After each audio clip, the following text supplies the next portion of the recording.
Gospel according to St. Luke, the 13th chapter. Now Jesus was teaching in one of the synagogues on the Sabbath. And just then there appeared a woman with a spirit that had crippled her for 18 years. She was bent over and was quite unable to stand up straight. When Jesus saw her, he called her over and said, "Woman, you are set free from your ailment." When he laid his hands on her, immediately she stood up straight and began praising God. But the leader of the synagogue, indignant because Jesus had cured on the Sabbath, kept saying to the crowd, "There are 6 days on which work ought to be done. Come on those days and be cured, and not on the Sabbath day." But the Lord answered him and said, "You hypocrites! Does not each of you on the Sabbath untie his ox or his donkey from the manger and lead it away to give it water?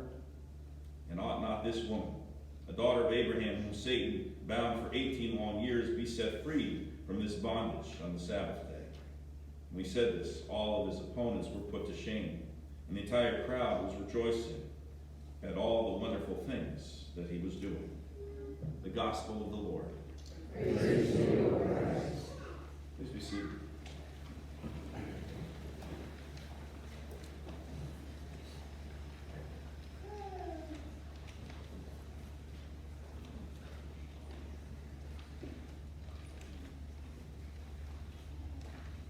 As I rapidly approach what will be the 11th anniversary of my heart attack, I'm reminded of what took place leading up to it. In the months before my move up to Ohio in 2008 and the fateful night in October that landed me in the hospital, my life had been full of worry and stress. I was tired and worn out, not just physically tired, although that too, but mentally, emotionally, even spiritually tired.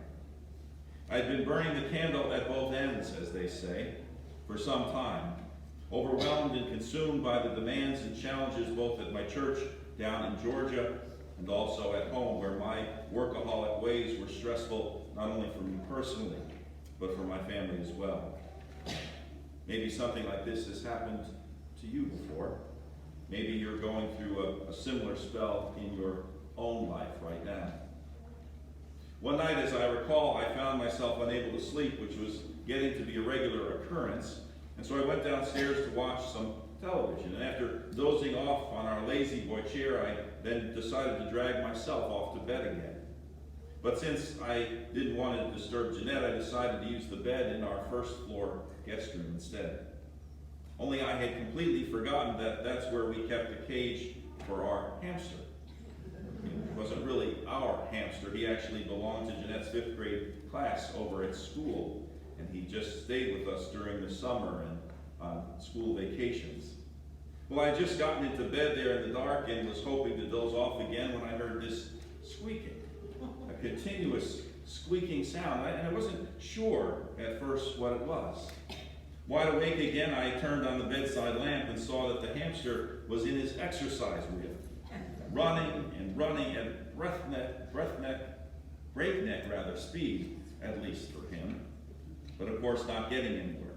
Just running in place while the wheel squeakily went round and round. And it suddenly dawned on me that this was also a pretty good definition of my own life at that point as well. Running as fast as I could, but not really getting anywhere. And then it also struck me that the hamster was a lot smarter than I was. Maybe he wasn't going anywhere on that wheel, but being nocturnal, he at least had the good sense to get some sleep during the day. But here I was, working hard all day and then lying awake at night, thinking and worrying. Maybe, again, you have had the same experience at some point in your own life. The hardest thing about milking cows, a farmer once observed, is that they never stay milked. Life itself is a lot like that, isn't it? Our work and the inevitable challenges and worries that accompany our work are never ending. Compared to the rest of the world, in fact, we Americans are positively workaholics. A poll some years ago revealed that over 65% of Americans would keep on working even if they had enough money to live comfortably for the rest of their lives. But how much is enough? That's the question. John Stossel of ABC's 2020 once asked Ted Turner why Turner's own estimated wealth of $2 billion wasn't enough. "Because I don't trust Social Security," said Turner, "and I want to be sure I have enough money for my old age." As a side note, I think that I could certainly live comfortably off $2 billion, just saying. Second grader once became curious because her father always brought home a briefcase full of papers every evening and then also on weekends as well. And her mother explained, "Daddy has so much work to do that he can't finish it all, and that's why he has so much homework." "Well then," asked the child innocently, "why don't they just put him in a slower class?"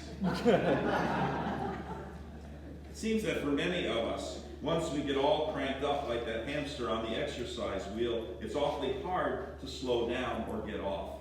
The lines between work and rest and between personal and professional become blurred, if not obliterated. The hard-charging, hard-working attitude so valued by our society and exhibited by so many of us isn't turned off very easily.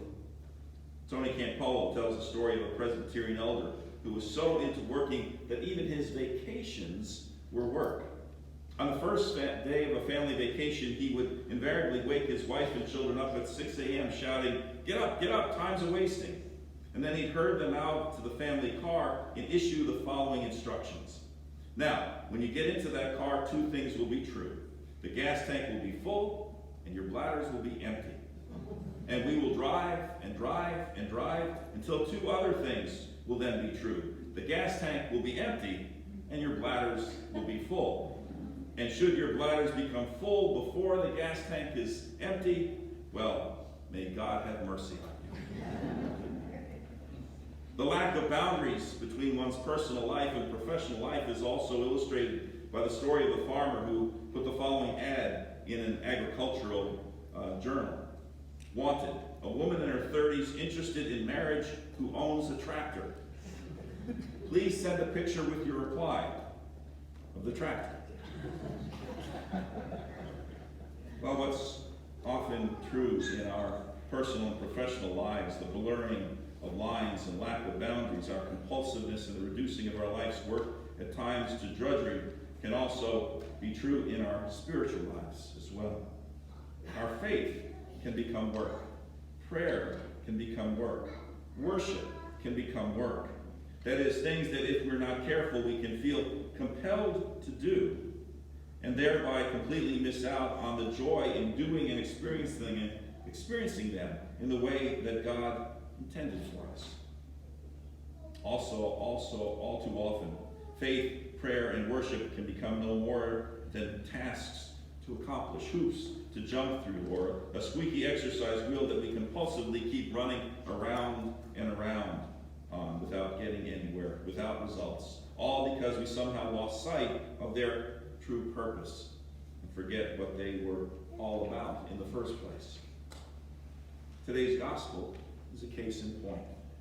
It's the Sabbath, the God-given day of rest and worship. And Jesus is in the synagogue teaching. So far, so good. But then Jesus sees a crippled woman bent over and completely unable to stand up straight. Now, she doesn't come up to Jesus begging for healing, apparently. She doesn't even approach him. Instead, he calls her over. And he doesn't ask her about her infirmity or, for that matter, make any kind of small talk. He simply says to her, "Woman, you are set free from your ailment." And then he laid his hands on her. And when that happened, she immediately stood up straight and began praising God. A touching, heartwarming story, right? I mean, here's this poor woman all crippled over for 18 years, we're told. And Jesus suddenly heals her, and sets her free from her infirmity. But the leader of the synagogue doesn't think so. He doesn't quite see it that way. Instead, he's indignant because he thinks that he's caught Jesus in a technicality. Only he addresses the entire crowd, not just Jesus, when he says confidently, "There are 6 days on which work ought to be done. Come on those days and be cured, but not on the Sabbath day." You could almost picture the arrogant, smug, self-satisfied smile that he must have had on his face at that moment. "I know the law," he's saying, "and therefore I know what is proper Sabbath behavior and observance and what's not." And again, technically he has a point, I guess. From the very beginning, the Sabbath was created by God as a day of rest, a day to refrain from all our hard-charging, hard-working ways. A day to slow down, step back, and relax and worship God instead of filling up all of our time with everyday chores and labor. Not so fast, says Jesus. Think about it. Even you untie your ox or your donkey on the Sabbath and lead it to water if it's thirsty. So why should it be any different for this daughter of Abraham? In fact, in the Greek, the set free in reference here to the woman and the untie in reference to the cattle are actually variations of the very same word. It's a word which means to loose. And older versions of the Bible even say in verse 16 that the woman was loosed from her bondage, just as the cattle were loosed from or untied so that they could be led to water.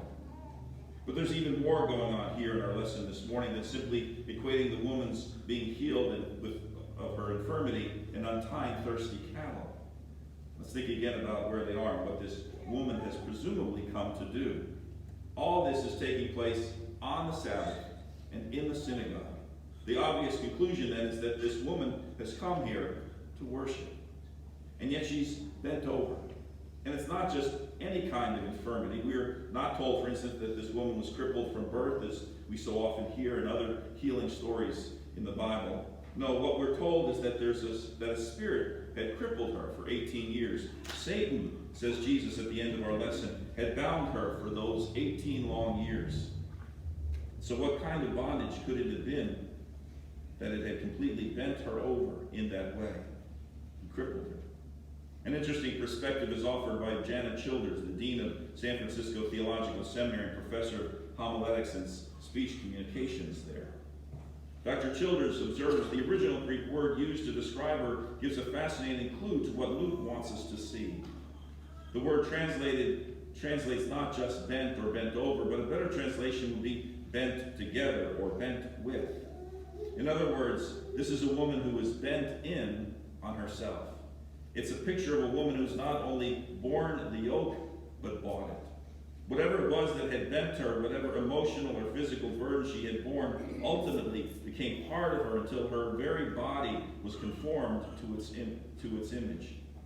I don't know if you've ever known somebody like that, Dr. Childers continues. Somebody, perhaps, who has started to believe that the job or the break or the ship is never to come in. Somebody who has bought the idea that all the problems in the marriage are her fault. Someone who can't even imagine being debt-free. Someone who can make his mouth say, God loves me, but cannot say it in his heart. Someone who every day runs a race against a low self-opinion and every day loses. But we have known people like that, haven't we? Maybe there have even been times in our lives when we were that person. Someone who's been bent over and bent down by the problems and the pain and the difficulties of life. Someone who has been crippled physically, emotionally, even spiritually by the burdens they've had to carry. Burdens that are heavy and crushing and unrelenting, and burdens from which there appears to be no escape. And so this woman, bent over and crippled from the crushing burdens in her life for 18 years now, has come to the synagogue and to worship in the hopes of finding some relief, of having the burdens lifted from her back and from her shoulders. She's anonymous, just another face in the crowd, and no one notices her, or if they do, it's just to observe her crippled body, and there's not even a second thought given to her. But Jesus notices. Jesus sees not just what the others see, but he sees the bent over, beaten down spirit inside of her. A spirit that's been crippled by the school of hard knocks, a spirit that's been bound, as he says, by Satan. It's the Sabbath. She's come to worship. But one could well imagine that she's had very little in her life to rejoice or give thanks for. Likely she has worked hard all of her life and with precious little to show for it. Nevertheless, she comes hopeful perhaps, but not expecting much. After all, it's been 18 years now, and she is yet to be delivered from her infirmity and from whatever adversity it is in her life that has crippled her so. She's still in bondage to whatever heavy burden it is that she carries around with her each and every day. But Jesus notices her, and he sees and he understands her burden and her pain, and he sets her free. Now suddenly she can stand up straight again. Now she can begin to praise God for delivering her, praising God with the joy that the Sabbath was meant to be all about. She has been untied and set loose, and she gives thanks to God. But the leader of the synagogue just doesn't get it, does it? Does he? The Sabbath has become just another work for him, something that he feels compelled to do, something which has been drained of all its joy and purpose. It's just a matter of rules and regulations now, proper observances and technicalities which must be followed to the letter, another task to be accomplished, and a hoop to jump through. And so he completely misses what Jesus has just done. So worried is he about preserving the Sabbath from work, he cannot see or understand that by freeing this woman from her bondage and from her burdens, Jesus has also set her free to observe the Sabbath as God intended for it to be observed. To be able to let those burdens go and to enjoy the gift of her life once again, to be able to rest and be refreshed, freed from the bondage of endless labor and worry, and from the difficult circumstances that can cripple both the body and the spirit. She's been loosed from whatever it was in her life or her work that had held her in bondage and had made her carry such a heavy burden that it left her bent over and crippled.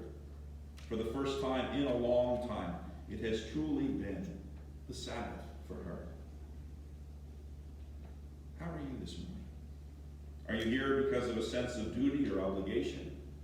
Is Sunday worship just another task on your to-do list? If it is, then you've probably lost the sense of joy and purpose that observing the Sabbath and worshiping God were meant to be all about. Our gospel this morning reminds us that these moments when we gather each week to praise and worship God are not work. They were intended as a time for us to step back from our busy lives and schedules, to be refreshed and renewed by the loving and liberating presence of God. How are you this morning? Have the difficulties and disappointments of life bent you over with a crushing weight? Have you lost your sense of joy in worship because you long to be set free from whatever burdens it is that you're currently facing? You can be set free, just as that woman in today's passage. The same Jesus who saw her there in the synagogue and who saw her burdens and then set her free is also present here this morning and is fully prepared to set you loose as well. The very same Jesus who once said, "Come to me, all you that are weary and are carrying heavy burdens, and I will give you rest. Take my yoke upon you and learn from me, for I am gentle and humble in heart, and you will find rest for your souls, for my yoke is easy and my burden is light." As the psalmist once proclaimed, this is the day that the Lord has made. Let us rejoice and be glad in it. Or as our second reading this morning reminded, therefore, since we are receiving a kingdom that cannot be shaken, let us give thanks by which we offer to God an acceptable worship and reverence and awe. If we're not careful, the work and the pressures of life can become a heavy burden. But God created the Sabbath so that we could step back from all of this to, in a sense, let go and let God. Philip Melanchthon, the great Reformation theologian, once said to his friend Martin Luther, "Today you and I will discuss the governance of the universe." But Luther turned and said to Melanchthon, "No, today you and I will go fishing and leave the governance of the universe up to God." We would do well to heed Luther's advice.